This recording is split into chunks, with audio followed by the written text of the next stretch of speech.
Now, have you ever noticed how one bad decision can lead to another, and then another, and then another?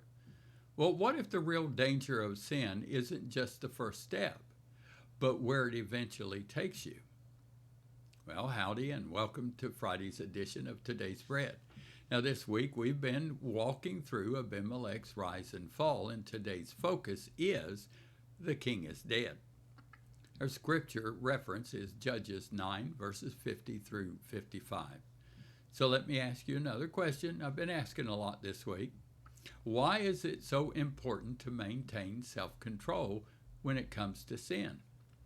Well, it's because sin rarely travels alone.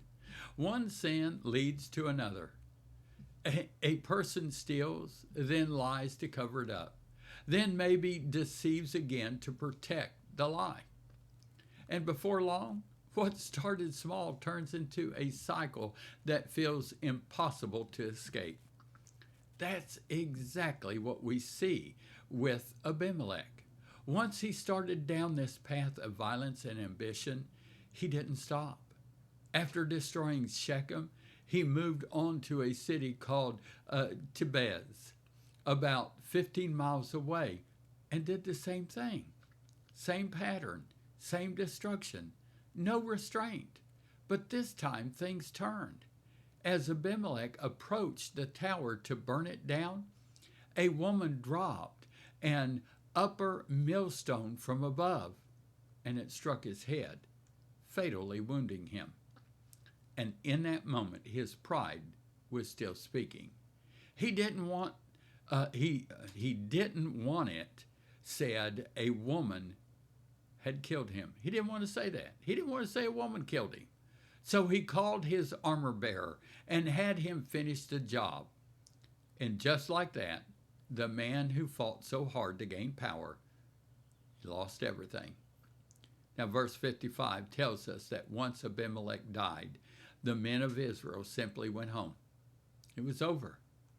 So here's the truth for us today.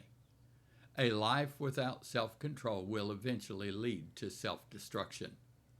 Sin may feel powerful in the moment, but it always carries an ending that you do not want.